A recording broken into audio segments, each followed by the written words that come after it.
Ladies and gentlemen, welcome to the Fiber Connects 2020 conference, brought to you by the Digital Council Africa and headline sponsor, Inc.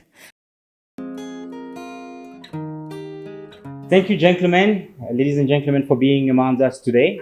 We are straight from DRC, Kinshasa, in a beautiful town, enjoying the conference, enjoying everything that has been prepared for us today. We have among us some dignitaries that's going to present a few opportunities and investment opportunities and challenges that experience in DRC currently. And we are looking forward for the great conference that currently taking place right through Africa. Merci, mesdames et messieurs, d'avoir encore une fois participé à notre séance. Nous sommes ici pour parler du Congo. Nous sommes au Congo, à Kinshasa. Nous allons faire une session avec des dignitaires qui sont parmi nous aujourd'hui pour parler des défis et des opportunités auxquels est confronté le déploiement de la fibre optique au Congo.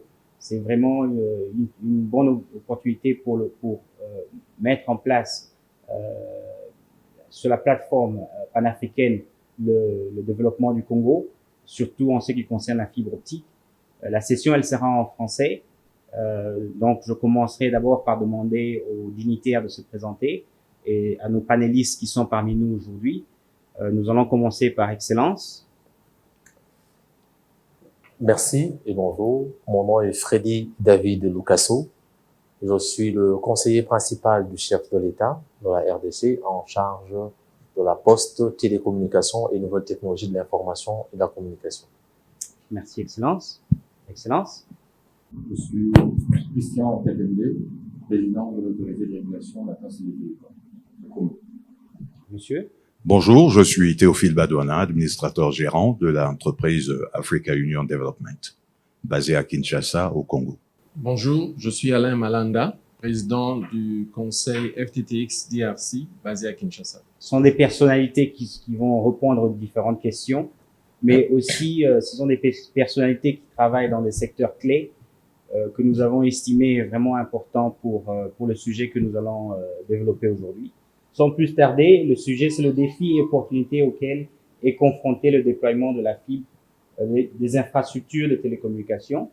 L'objectif est de mettre en évidence le sort et les opportunités d'investissement en RDC. Alors, sans plus tarder, nous allons commencer avec Excellence Lucasso. La première question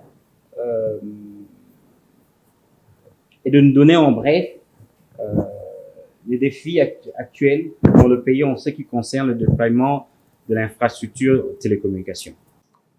Merci. Le plus grand défi que la RDC a au niveau des infrastructures, c'est la dimension du pays. La RDC est un pays à dimension continentale et s'ajoute à ce défi la vision du chef de l'État qui est de faire du numérique un des vecteurs de développement de l'économie nationale. Et comment faire du numérique un des vecteurs de développement de l'économie nationale s'il n'y a pas d'infrastructure? La RDC, comme beaucoup le savent, est entrée dans le secteur de télécommunications en étant le premier pays à avoir le premier réseau satellitaire en Afrique et aussi à avoir l'un des premiers réseaux de la téléphonie mobile au monde. Le manque systématique de politique d'investissement dans ce secteur a fait que la RDC est restée très en retard en termes d'infrastructure.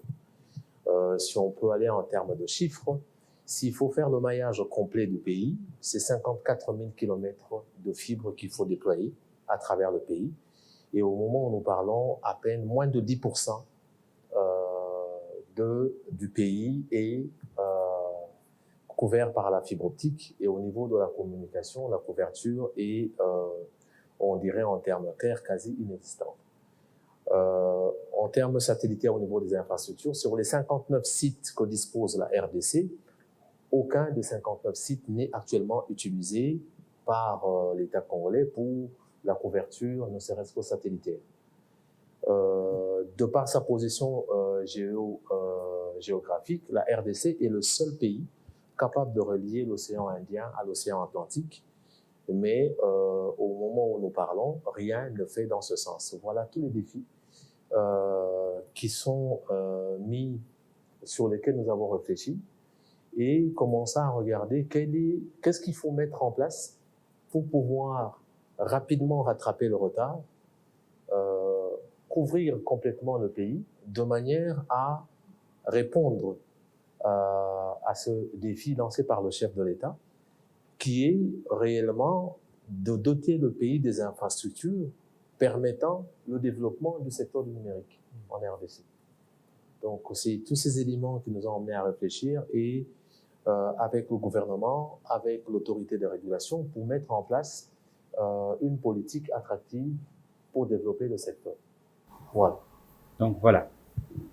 Je crois que le Congo est le deuxième pays le plus grand en Afrique, avec 2,4 millions de kilomètres carrés. Donc effectivement, c'est un défi énorme. Et c'est une bonne chose que vous voulez aligner en premier. C'est vraiment Excellence, Katende. Pour ajouter à ce qui a été présenté, sur un point de vue régulateur, qu'est-ce que vous pensez le défi est? Ou sont, si on a plusieurs? Je disais que le défi le plus important que nous avons, c'est celui de la réglementation. Il s'agit de proposer une réglementation qui soit le plus possible de manière à permettre à ceux qui veulent investir dans la fibre optique. Le pays étant grand, il y a beaucoup de candidats. Ceux qui vont se déployer dans la fibre optique le fassent de manière intéressante. Et ce que nous avons aujourd'hui, je dirais, comme configuration, a certainement un rôle à jouer dans le déploiement de la fibre optique à travers le pays, et nous devons veiller à comment cela pourrait se matérialiser à travers le pays, que nous voyons de quelle manière cela pourrait se combiner avec tous les projets privés qui veulent s'exprimer dans la même matière, ce qui permettrait à ce que le pays soit totalement couvert en fibre optique, au regard des enjeux actuels que traverse le pays. Merci, Excellence Katende. C'était vraiment un honneur de savoir que nous avons de tels défis, mais aussi des opportunités qui viendront plus tard. Et c'était vraiment un travail énorme de votre côté. Donc, on espère que les mises à jour et ce qui viendront à suivre plus tard seront vraiment d'éliminer ces défis pour l'évolution du pays. Et sans plus tarder, nous allons passer à M. Badouana. Comme l'introduction l'a suggéré, vous représentez l'une des institutions en RDC qui fait lien entre concept et financement des projets, différents projets de télécommunications. À cet égard, quel est votre point de vue pour juste ajouter sur ce qui a été dit côté défi? Je dois dire que les défis sont énormes en RDC. Il y a des défis d'ordre structurel, notamment la grandeur du pays, les difficultés de financement inhérentes au continent entier, quelle que soit l'industrie, les difficultés aussi liées aux ressources humaines dont on aurait besoin pour déployer de tels réseaux. Mais pour un investisseur, pour un homme d'affaires, les défis représentent autant d'opportunités. Et les opportunités, en réalité, c'est la façon de traduire, en réalité, les solutions qui n'ont pas encore été utilisées, pas encore été déployées, et les traduire en occasion de génération de revenus. C'est vrai que quand on bat en brèche toutes les difficultés structurelles, il y a les difficultés conjoncturelles qui, notamment, vont porter sur la qualité même des ressources humaines dont on va disposer sur le terrain, dans le déploiement de la fibre ou alors des réseaux satellitaires. Nous avons beaucoup d'apprentis sorciers sur le terrain. Nous avons beaucoup de personnes qui viennent se faire la main en Afrique. Et ça, c'est un problème conjoncturel qui devient récurrent, au point où on se demande si c'est pas un problème structurel. Donc, nous avons aussi besoin, dans l'industrie, que la régulation, quelque part, aide un peu plus à faire le tri dans notamment les investissements qui sont proposés dans le domaine. La RDC demeure un très grand chantier. C'est la plus grosse opportunité du siècle sur le continent et il y a d'énormes possibilités d'investissement. Cependant, les défis demeurent. Comme je l'ai dit, nous avons des défis conjoncturels qui deviennent récurrents et il y a surtout le défi lié au financement. Comment est-ce qu'on peut traduire le potentiel que représente la RDC en réelle occasion d'affaires? Ça, c'est aussi l'un des éléments qui représente le principal frein à l'éclosion du secteur en RDC. Et pourtant, les besoins sont là. Il y a des occasions d'investissement partout, mais cependant, il faut encore arriver à traduire le potentiel en occasion d'investissement, notamment amener des investisseurs à s'intéresser, créer des occasions de mise en lumière de ce potentiel-là. C'est ce que nous avons fait notamment avec l'événement EDRC en début d'année, EDRC qui a pu mettre en lumière le plus gros projet du siècle en fait en Afrique. Pour résumer rapidement, nous avons des défis, comme l'a si bien décrit le conseiller principal, qui sont structurels et par rapport à ça, on n'y peut rien, mais paradoxalement, ça reste une très très bonne occasion d'investissement parce que plus le gâteau est gros, mieux c'est. Cependant, nous avons quand même beaucoup de problèmes par rapport au déploiement de réseaux. Est-ce que c'est le travail du régulateur seul ou c'est le travail d'organes comme FTTX qui doivent aussi accompagner la régulation dans la mise en place de standards par rapport au déploiement, par rapport à la qualité des investissements dans le domaine et par rapport à la qualité même des ressources humaines. Je pense que la question est assez large et j'ai bien peur qu'on ne saurait circonscrire cela juste au panel que nous avons ici. Merci. Un bon point de vue, vraiment un bon point de vue.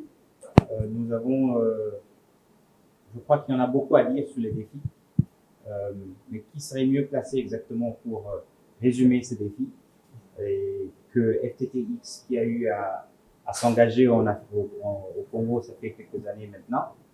Monsieur Malanda, je pense qu'en tant qu'association professionnelle de la fibre optique au Congo, peut-être pourrez mieux nous résumer en quelques lignes les défis que vous pensiez sont couramment au Congo pour le déploiement de la fibre. Merci.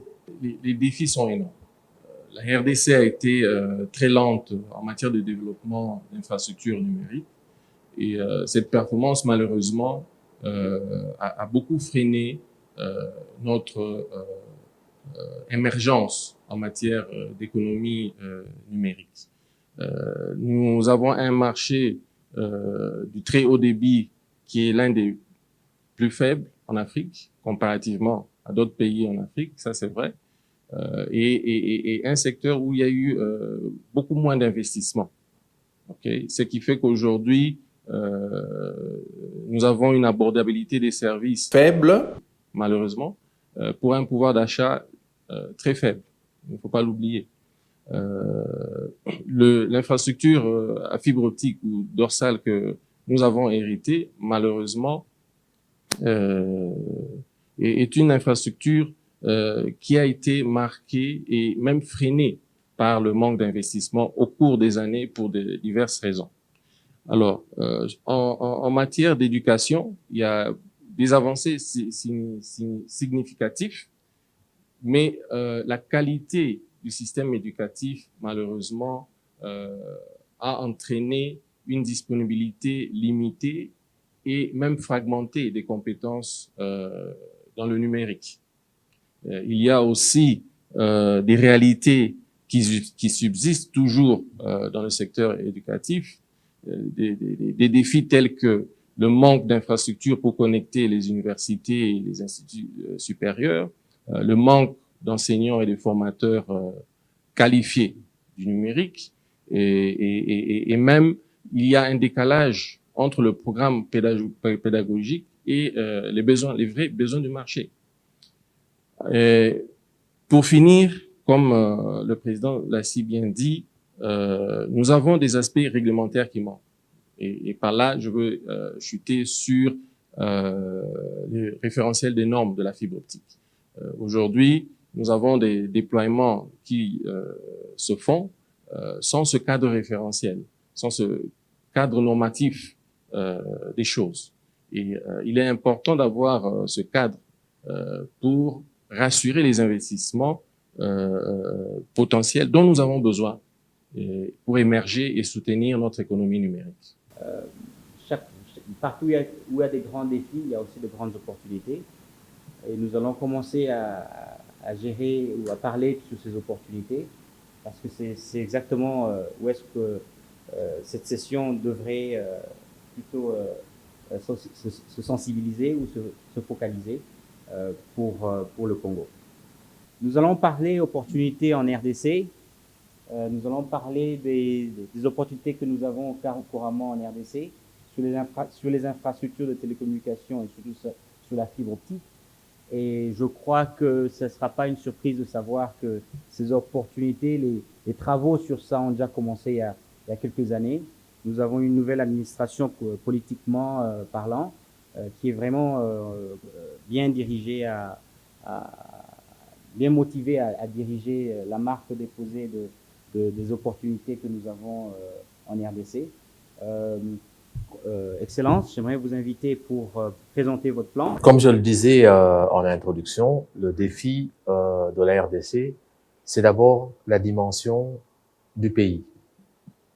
Et il y a aussi le retard accumulé par manque d'une politique systématique d'investissement sur ce qui avait déjà été acquis. Donc, dans mon introduction, j'ai expliqué que la RDC a été le premier pays à disposer d'un réseau satellitaire.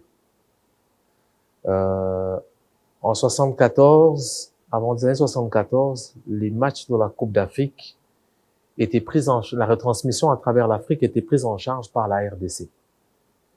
Donc, la RDC était un des pionniers en Afrique sur le réseau, sur le maillage du pays. Et la RDC, et pour la petite histoire, est aussi un des premiers pays au monde à avoir disposé d'un réseau de téléphonie mobile.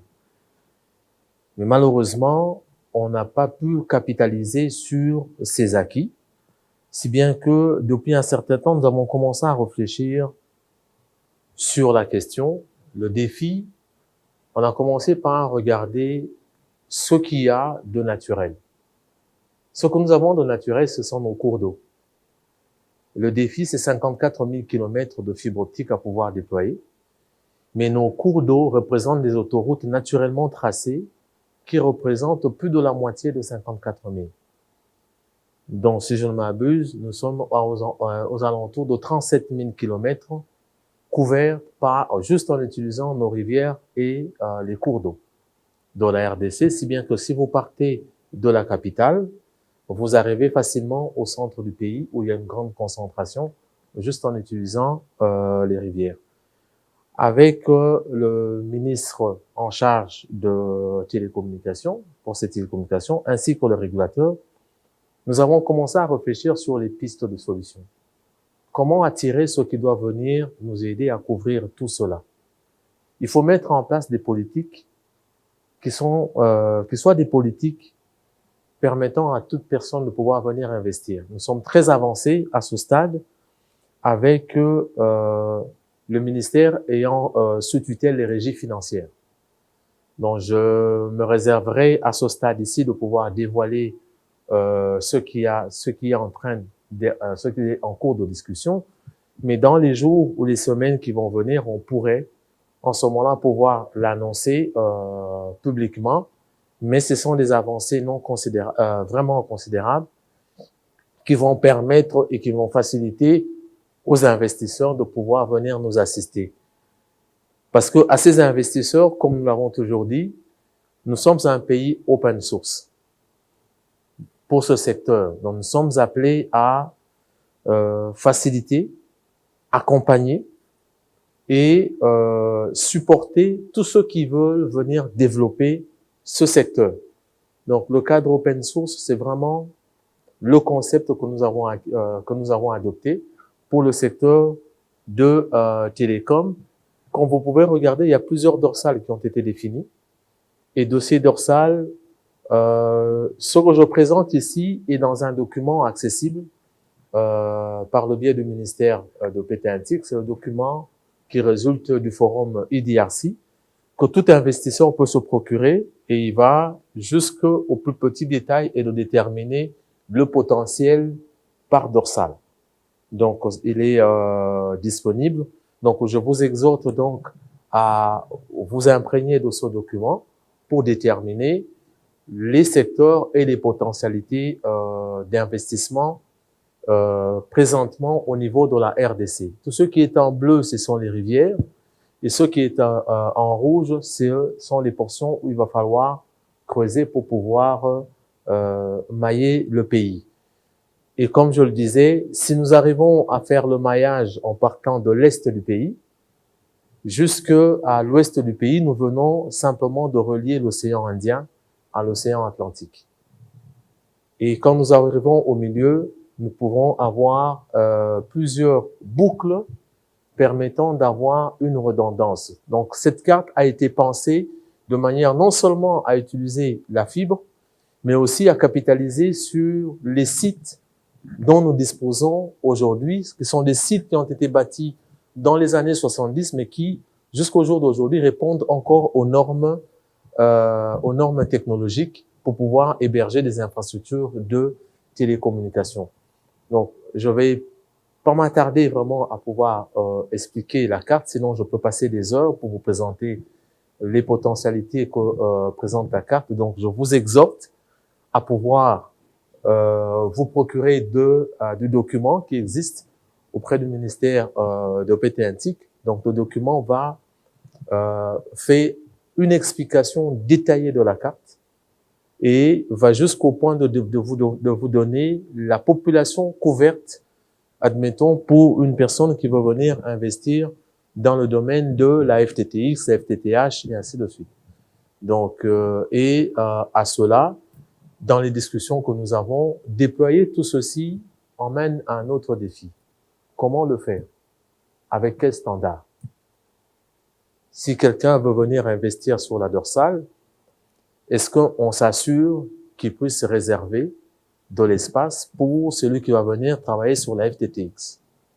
Et celui qui fait la FTTX, est-ce que les normes et le standard, est-ce que le régulateur prévoit, je le dis, sans risque de me faire contredire, parce que ça fait partie des discussions que nous avons eues avec le régulateur, et c'est très avancé, de manière à ce que celui qui vient investir sur la FTTX puisse penser à laisser de l'espace à celui qui viendra sur la FTTH. Et celui qui est sur la FTTH et la FTTB pour que, à chaque palier de développement, que chaque aspect soit pris en compte. Et que pour chaque palier de développement, qu'il y ait le contrôle qui soit fait. Mais que tout cela soit fait sous l'œil regardant du régulateur avec l'accompagnement de ceux qui sont experts en la matière, entre autres la FTTX Council, qui peut venir appuyer le travail que le régulateur est appelé à faire. Donc, je pense que je vais me limiter à ça. Et je pense que la carte parle assez d'elle-même. Donc, je vous exhorte encore à pouvoir vous approcher du ministère de PT-Antique qui rend disponible volontiers à tout investisseur ou à tout potentiel investisseur des données que nous venons de présenter ici. Excellence, merci. C'est une très bonne façon de montrer la grandeur du pays. Et c'est encore beaucoup mieux de montrer la grandeur du pays et comment est-ce que vous avez les plans qui ont été faits pour couvrir les défis que nous avons actuellement.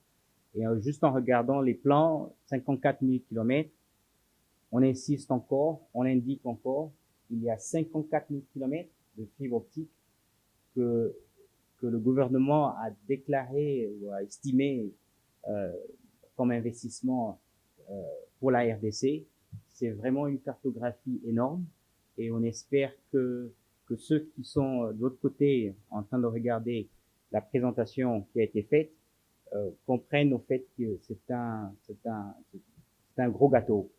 Donc ceux qui sont intéressés, ceux qui ont l'appétit pour ce marché, c'est vraiment une présentation qui nous va droit au cœur pour ceux qui sont dans le domaine. Merci, Excellence. Sans plus tarder, je crois que on pourra déjà demander à Monsieur Badouana. Une telle opportunité demande des fonds, demande une grande présence des institutions financières. Votre point de vue? Ben, ma foi, mon point de vue là-dessus, c'est le point de vue de quelqu'un qui a un appétit gargantuesque. Mon point de vue serait que on me laisse tout faire et que personne ne se rende compte qu'effectivement, on n'a pas besoin de milliards pour investir dans un plan, fût-il aussi complexe que celui-là. Si vous avez écouté avec attention le conseiller principal, son Excellence Lucasso, il a bien expliqué qu'il y a 54 000 kilomètres de réseau qui se décline en fait en réseau de transport, réseau de distribution aussi, et puis le réseau dernier kilomètre. Dans les réseaux de distribution, vous avez la FTTX, donc ça peut prendre la FTTH, ça peut prendre la FTTH, tout ce qu'on veut, FTTB, mais nous avons surtout des segments dans lesquels les investissements vont se faire. Le défi, en fait, consiste à circonscrire l'empreinte de service de tout potentiel investisseur, de manière à ce que celui-ci n'ait pas les yeux plus gros que son ventre. C'est vrai que quand quelqu'un arrive avec une dizaine de millions de dollars, et il sait très bien que il peut, par exemple, faire simplement l'axe qui partirait de Mahagui vers il n'arriverait même pas à Goma, mais rien qu'autour de Mahagui, en se concentrant sur la FTTH, il gagnerait énormément d'argent. Mais, je veux dire, l'être humain demeure quand même quelqu'un doté d'un appétit assez vorace. Donc, il aura l'intention de pouvoir aller beaucoup plus loin que ce qui lui est dévolu. Mais cependant, effectivement, comme vous l'avez annoncé vous-même, il y a de la place pour tout le monde. Le gâteau est très grand. Il y a des opportunités autant dans la phase de déploiement en elle-même de la fibre. Les entreprises d'excavation peuvent facilement lever des fonds, où qu'elles soient, vu que c'est un marché qui est dynamique et ce marché-là est bancable. Lever des fonds, c'est arriver à traduire, comme je l'ai dit encore tantôt, l'opportunité, le potentiel en occasion de génération de revenus. Il suffit que les entrepreneurs sachent comment négocier des off-take avec le marché pour que ça se fasse. Aujourd'hui, par exemple, nous avons moins de 5000 tours de télécom dans un pays qui pourrait englober à lui tout seul l'Union européenne. Alors, imaginez-vous que ce que représente cette carte-là, ce qui est représenté dans la carte, sur la carte, comme des petits cercles, en fait, c'est des cercles représentant la densité de la population. Nous avons des endroits comme à Benadibele où, pour avoir un appel téléphonique, faut monter sur un palmier ou sur un manguier pour avoir le signal le plus proche, de la tour la plus proche. Mais sincèrement, c'est quelque chose qui, si on n'y voit pas des occasions d'investissement, c'est qu'on a un problème. On n'est pas homme d'affaires. Ici, il y a de la place pour 2 ou 3 opérateurs dans les tours de télécom. Il y en a. Parce que le marché est tel que il peut encore absorber 15 000 tours de télécom sur les moins de 5 000 qui existent. Alors, imaginez que... Alors, figurez-vous qu'aujourd'hui, pour quelqu'un qui vit par exemple à Benadibele, c'est pas évident d'avoir une connexion optimale. Par moment, il va falloir monter sur un palmier ou un manguier pour pouvoir attraper le signal venant de la tour la plus proche. Je pense que on est quand même dans un monde un peu spécial. Vous avez des populations qui sont assoiffées d'une ressource que représente la communication téléphonique, et de l'autre côté, vous avez des opérateurs qui réchignent à pouvoir y faire des investissements. Alors, je finis par croire et je finis par comprendre qu'il n'y a pas de réel problème d'investissement dans le domaine en RDC. Il y a plutôt une coterie ou alors au risque de me faire taper sur les doigts, disons, il y a quelques connivences amicales, on va dire proprement les choses comme ça, qui font que les opérateurs n'aillent pas à l'endroit où ils pourraient gagner un peu plus d'argent. Et je pense que ça appelle à ce qu'il y ait de nouveaux opérateurs dans le secteur, que ce soit dans le domaine des tours de télécom, et pourquoi pas le régulateur ou l'État peut mettre sur le marché des enchères pour un 6e opérateur ou un 5e opérateur mobile, avant même d'en arriver à la 5G. Les opportunités sont énormes. Un petit ISP qui est à Kinshasa pourrait devenir multimillionnaire en allant s'installer dans un coin loin de moins de 700 km et accessible par la route, qu'on va appeler Tchéla, dans le Congo central. Qu'est-ce que ça lui coûterait? Ça coûterait tout simplement qu'il puisse s'associer avec un opérateur, un investisseur comme moi. Je mets les fonds sur la table et je ramène la fibre optique et je lui fournis l'accès au backbone tel que ça a été décrit dans le réseau qu'a présenté le conseiller principal. Je pense qu'il y a plutôt un souci de méconnaissance par rapport aux investissements dans le secteur. Les opérateurs gagneraient effectivement à aller au ministère des PT et aller s'abreuver en fait à la source, recevoir l'information qui leur permettrait de voir c'est quoi les réels potentiels. Je pense que en soi, ça leur donnerait la possibilité de mettre sur pied des business plans bancables, de pouvoir même avoir des off-take au travers des entreprises locales qui signeraient des contrats ou des pré-contrats de consommation de données. Et ça se trouve partout, autant dans l'Est, avec des entreprises minières et autres entreprises de transport, que dans l'Ouest ou dans le centre. Dans le Sankourou, ma foi, un cultivateur de riz, il vend bien son riz en se faisant payer par M-Pesa, et souvent il faut qu'il monte sur un manguier pour qu'il reçoive son M-Pesa effectivement. Donc, je pense que les opportunités sont là. D'accord? Les opportunités sont là. Il faut tout simplement inviter les opérateurs à venir et avoir leur part du gâteau. Je vous remercie. Merci bien, Monsieur Badona. Un tel projet, estimer un budget pour exécuter un tel projet. Au risque de me faire taxer d'apprenti sorcier, moi je pense que un tel projet, pour la partie dorsale, pourrait se situer autour de 5 milliards de dollars. Et les 5 milliards de dollars, ça, c'est des fonds qui reviennent rapidement, parce que les industries sont là pour absorber. Nous avons des opérateurs télécoms classiques qui représentent un marché, mais c'est pas le seul marché. Vous avez des opérateurs triple play qui, je pense, sont en train de frapper à la porte de la régulation pour avoir des licences d'opérateurs. Il y a des gens qui s'intéressent à des licences universelles et il y a aussi, n'oublions pas, une niche qui est représentée par les ISP qui existent sur la place et qui demandent tout simplement à aller aux endroits où on peut leur accorder la ressource à distribuer. Parce qu'aujourd'hui, c'est pas évident d'avoir un Internet stable en Afrique centrale, qui plus est en RDC, où on a quand même les zones les plus humides de la Terre. D'accord? Nous avons dans ce pays la possibilité d'avoir 1 mégabit qui est payé $100 en dédié, et de l'autre côté, à l'autre bout du pays continental, nous pouvons payer jusque 1900 dollars pour avoir le même mégabit par satellite.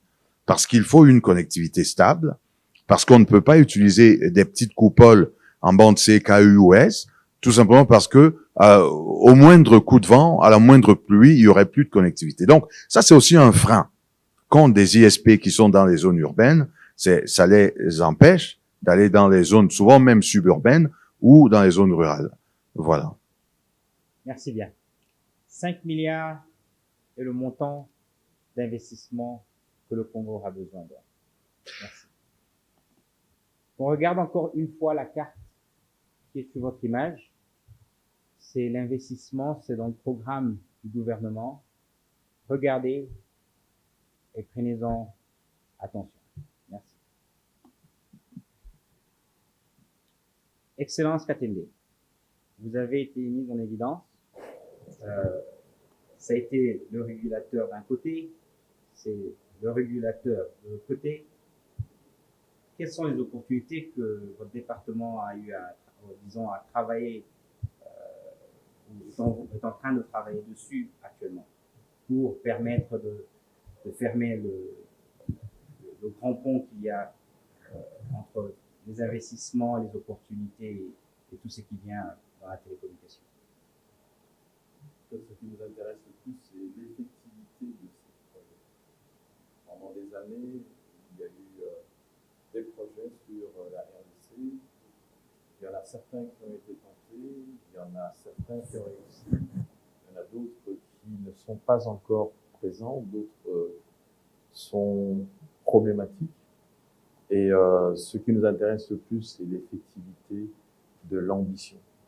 On parle de couvrir la RDC de fibre optique, du fait que la RDC serait le hub de l'Afrique. Il faut faire en sorte que cela soit possible. Je pense qu'en termes d'investissement, ce n'est pas une difficulté d'avoir des investisseurs sur la RDC. Ce qui est important, c'est de savoir les intéresser en leur offrant un cadre qui leur permet de s'exprimer de la meilleure façon possible. Parce que tout compte fait, il faut que toutes les parties trouvent bénéfice. L'État, les opérateurs, les consommateurs, les utilisateurs. Donc, il faut offrir un cadre qui permette à toutes ces parties de bien s'exprimer. C'est la raison pour laquelle je parlais de la réglementation. Et il y a de la réglementation qui s'est développée au fil des années, mais quelquefois c'est l'application de cette réglementation qui peut poser problème. Ça peut être aussi la justesse de cette réglementation, raison pour laquelle nous travaillons énormément là-dessus, de manière à ce que nous proposions des solutions qui soient, je dirais, les plus porteuses possibles. Et là où nous avons des problèmes, nous essayons de les arbitrer de manière à ce que on trouve en fait l'équilibre qui permette à toutes les parties concernées de trouver en fait satisfaction. Mais l'objectif principal est de veiller à ce que ce projet se réalise et que la RDC ait effectivement un développement du numérique qui soit très important au vu de l'importance de cette matière pour l'économie congolaise et pour le développement du Congolais. Donc, à ce niveau-là, le gros de notre travail va dans tout ce qui peut rendre effectif les projets que beaucoup d'entreprises viennent proposer à la RDC en passant par la régulation et dans, je dirais, différents domaines. Et là-dessus, comme l'a dit le conseil principal, c'est en fait un marché qui est ouvert pour lequel il nous faut le plus possible mettre en place la réglementation qui soit la plus optimale. Voilà. Merci. Donc, l'application de la régulation est une opportunité pour le Congo. Monsieur Malanda, vous qui faites partie de l'association, disons, le corps professionnel de la fibre optique au Congo, vous parlez toujours de modernisation et de globalisation en fonction de la régulation. Qu'est-ce que vous pouvez ajouter dessus? Ok, je vais répondre à cette question en abordant un peu ce qu'est FTTX DRC Council. Et vous comprendrez pourquoi. En fait, l'association existe déjà depuis un moment. Nous sommes un chapitre de Digital Council Africa qui a été récemment renommé. Et ce que nous offrons, c'est un cadre dans lequel les parties prenantes, que ce soit le public et le privé, ont l'occasion d'exprimer les soucis, les problèmes et de pouvoir collaborer pour trouver des solutions à ces questions complexes auxquelles fait face notre pays. Et donc, nous sommes là pour soutenir le secteur entier, tout le secteur, sur des questions telles que les normes, les bonnes pratiques et les standards. Notre mission, c'est de voir un investissement conséquent dans le secteur de la fibre optique, surtout de la part de toutes ces parties prenantes qui constitue le secteur de la fibre optique aujourd'hui en RDC. Nous estimons que le développement de la fibre optique va engendrer une meilleure qualité de vie pour les Congolais à la fin de la journée, mais aussi ce développement va fournir à la RDC, on va dire, une empreinte numérique en termes d'efficacité et même en termes de compétitivité dans la région. Parce que nous ne sommes pas encore là, comparativement aux pays voisins et l'Afrique. Donc, voilà le cadre que nous offrons, voilà le cadre dans lequel nous invitons les opérateurs, nous invitons même le gouvernement à pouvoir adhérer, à pouvoir s'y investir, au lieu de réinventer la roue. Nous avons des accès à plusieurs, disons, des accès de réponse ou des réponses à plusieurs questions qui aujourd'hui doivent être résolues. Et voilà un peu ce qu'est FTTX DRC et l'opportunité qu'il y a de pouvoir travailler ensemble et de pouvoir collaborer avec toutes les parties prenantes qui croient au Conseil. Merci. Merci. Donc voilà les opportunités que nous avons entre la présentation de la carte et du plan EDRC, qui est un programme gouvernemental qui a été lancé par le président de la République en février 2020, à mettre en pratique les normes du régulateur, à travailler sur les normes et les proposer, les adapter au marché congolais, et en dernier, de trouver les fonds de parties prenantes qui peuvent se lancer dans l'investissement d'un tel projet. Voici donc ce que le Congo aurait besoin ou travaille dessus déjà. Merci. Nous arrivons à la fin de notre programme, notre présentation, et nous aimerons commencer à conclure en général ce qui a été présenté. Et j'aimerais cette fois-ci commencer avec Excellence Katende. En conclusion, après avoir écouté toutes les parties présentées aujourd'hui, pouvez-vous nous donner une feuille de route, un plan d'action de votre côté? Je dirais qu'en fait, de la carte présentée par le conseiller principal de l'éducation, on a une idée des grandes ambitions qu'il y a sur la RDC et surtout des grands travaux qu'il y a à faire, du grand déploiement qu'il faut faire. Et c'est un objectif que nous avons par rapport au plan national du numérique lancé par le chef de l'État.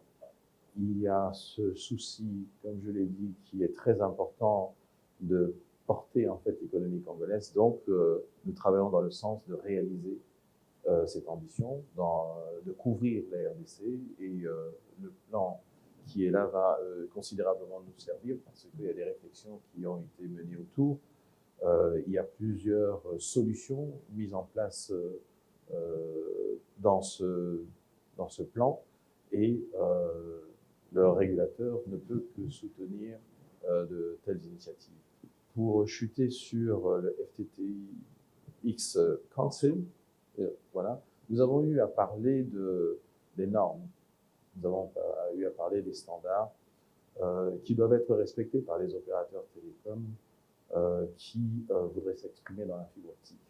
Nous en arrivons là à l'effectivité des choses, étant donné que nous avons véritablement l'intention d'offrir le service, de faire en sorte qu'il arrive jusqu'à ces populations dont nous voulons en fait qu'elles puissent s'exprimer via toutes les solutions qu'offre aujourd'hui l'Internet. Nous tenons à ce que le travail soit bien fait.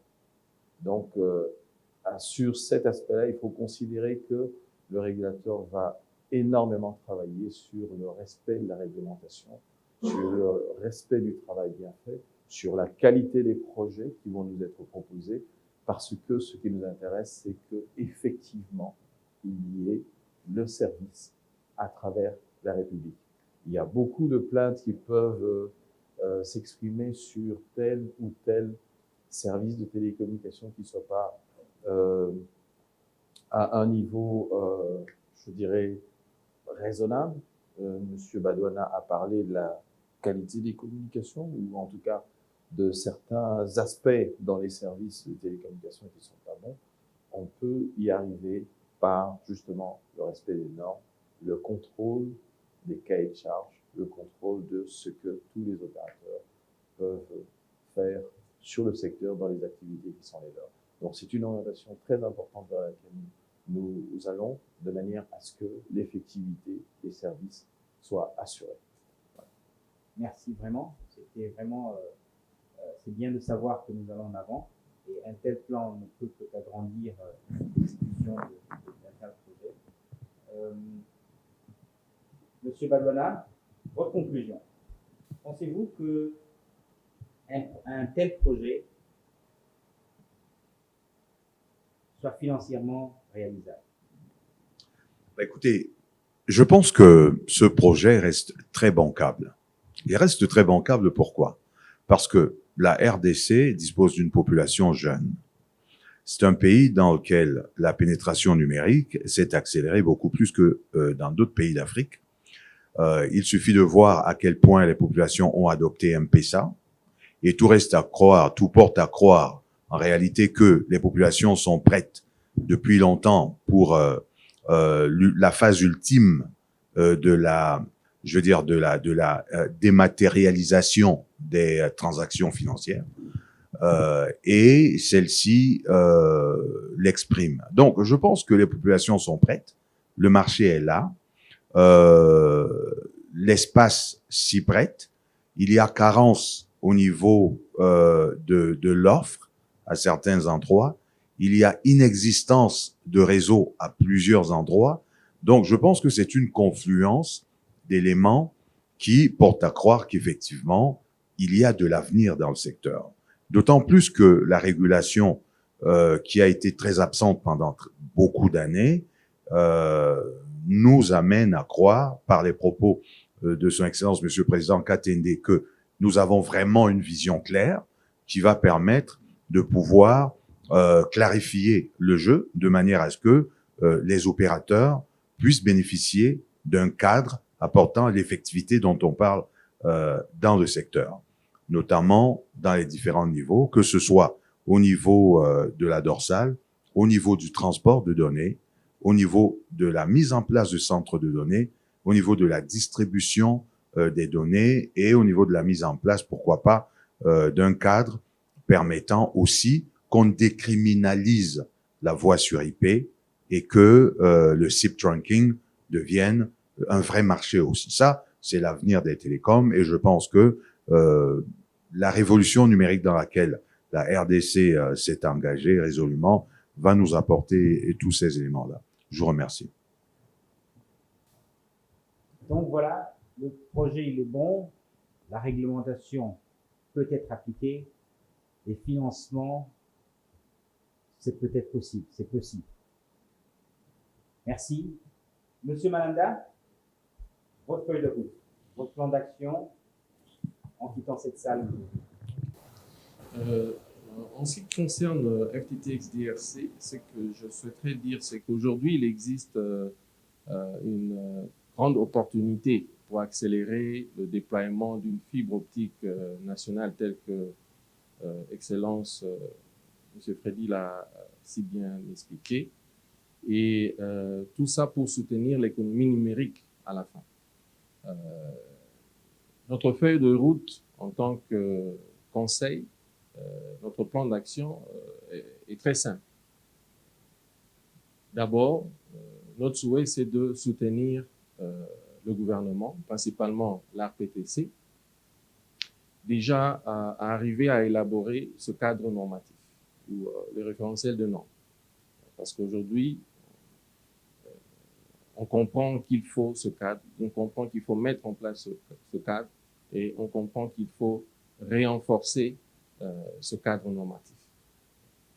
Le deuxième point, nous souhaitons encourager l'extension, ce déploiement de cette fibre, de cette infrastructure numérique dans les normes globalement reconnues. contrairement à tout ce qui a été fait bien avant.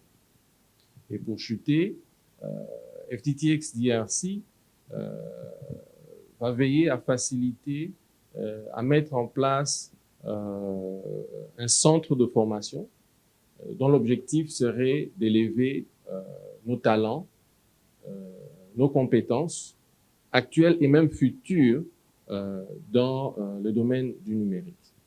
Voilà un peu en résumé notre plan d'action ou notre feuille de route. Merci. Merci, M. Malanda. Je tiens à dire que dans la salle, nous avons le conseil d'administration de FTTX qui sont aussi présents. Nous avons M. Mac Belengue et M. Eric Isiza qui sont aussi là justement pour vous encourager. Donc, nous vous encourageons davantage. Sans plus tarder, en conclusion, encore une fois, Excellence du plateau, je vous ai gardé pour un dernier pour que vous puissiez vraiment nous laisser partir en toute confiance. Pouvons-nous en conclure que la nouvelle administration peut jouer son rôle de facilitateur? Si oui, que pensiez-vous la route à prendre, le chemin à prendre, l'action qui suivra après cette conférence? Bien, merci. Comme je l'ai dit et comme j'ai exhorté, il existe au niveau des infrastructures, il y a un travail qui a été fait. La vision du chef de l'État dans le secteur a été bien exprimée et le ministère de Pétantique, on l'a transformé en un projet. Le projet qui consiste à mailler complètement le pays, doter le pays des infrastructures. Le projet est allé plus loin jusqu'à pouvoir penser même aux potentiels endroits où les centres de données peuvent être déployés. Et il faut juste pouvoir penser, nous sommes en train d'accompagner, la vision c'est demain, comme je le dis souvent à un de mes collaborateurs, qui s'appelle Balanganay, que demain, il serait pas impossible de voir, il faut qu'il puisse émerger des Balanganay câbles. Ça veut dire quelqu'un qui se réveille un matin et décide d'aller faire le maillage complet de la ville de Mbujimaï, en se basant juste sur la carte. Quelqu'un qui se réveille et dire, moi je ne veux que mailler la ville de Lodja. Il faut que ces gens-là puissent commencer à exister. Comment vont-ils exister? La mise en place des normes va faire en sorte le déploiement des autoroutes va faciliter la tâche à ceux qui vont venir faire les rings. Et ceux qui vont venir faire les rings, ceux qui vont obtenir la licence de faire les rings auprès de l'ARPTC, vont être obligés d'appliquer les normes de manière à permettre à ceux qui vont venir déployer la fibre au niveau des avenues et des ruelles. Et ceux qui vont déployer la fibre sur les avenues et les ruelles vont devoir mettre en place la fibre de manière à permettre à ceux qui vont déployer la fibre dans les maisons et les immeubles puissent avoir de l'accès. Le déploiement, oui, c'est un chantier dans lequel nous sommes en train d'aller, mais nous ne devons pas y aller de manière, nous ne devons pas naviguer à vue et y aller juste de manière hasardeuse. Il faut que les normes soient respectées, c'est le défi sur lequel, avec le régulateur, nous sommes en train ardument de travailler et nous sommes en train d'y arriver et nous allons y arriver. Et aux investisseurs, peu importe ce qui peut être investi au niveau de la sous-région, je ne pense pas que vous allez pouvoir atteindre le potentiel que présente la RDC. Au jour d'aujourd'hui, sur les 54 000 kilomètres, moins de 10 kilomètres sont couverts. Au niveau de la téléphonie mobile, c'est moins de 40% de la population. La RDC, c'est 80 millions d'habitants. Ça veut dire que pour celui qui cherche de l'opportunité, c'est un marché d'un minimum de 30 millions de clients à aller chercher. Je ne pense pas que c'est la population de tous nos voisins réunis. Donc, peu importe ce que vous investirez, je ne vais pas citer les noms, de nos voisins, au risque d'en offusquer plus d'un. Je prends tous nos voisins, tous nos 9 voisins réunis, ils font pas 30 millions d'habitants. Donc, je pense que pour être un peu plus attractif, il n'y a que à regarder le potentiel de la population à pouvoir couvrir dans les prochaines années. Donc, moi, je vous inviterai à pouvoir vous imprégner de ce qui a été mis en place et dans les prochains jours, les incitatifs qui vont être mis en place par le gouvernement. Comme j'ai dit, les discussions sont très fortement avancées avec les régies financières pour pouvoir apporter de la facilitation aux potentiels investisseurs. Donc, très bientôt, le ministre des PTNTIC, avec son collègue des finances, vont pouvoir procéder à des annonces qui vont pouvoir permettre à ce que les gens viennent réellement investir dans les secteurs. Donc, nous continuons à y travailler et nous sommes toujours là pour pouvoir accompagner, supporter et faciliter la tâche à ceux qui veulent investir dans le secteur de télécom en RDC. Donc, voilà. Merci. Merci. Vous l'avez entendu, ça a été présenté, encore une fois, sur cette plateforme panafricaine. La RDC est un pays énorme. Nous avons vu les défis, les opportunités, mais surtout, en conclusion, je pense que la confiance est présente pour expandre le réseau, le network. Encore une fois, merci, Excellence. Merci, Excellence Catherine. Merci, Monsieur Badwana. Merci, Président Malanda, d'avoir organisé cette séance à partir de FTTX DRC, qui est un chapitre de FTTX Africa. Et aussi, on aimerait remercier Monsieur Andile Mbaba, disons Docteur Andile Mbaba, pour avoir permis que FTTX DRC soit présenté. Madame Juanita Clark, d'avoir aussi facilité les démarches, la logistique pour que nous puissions représenter le Congo. Encore une fois, l'audience, merci d'être présent et passez une bonne soirée. Merci.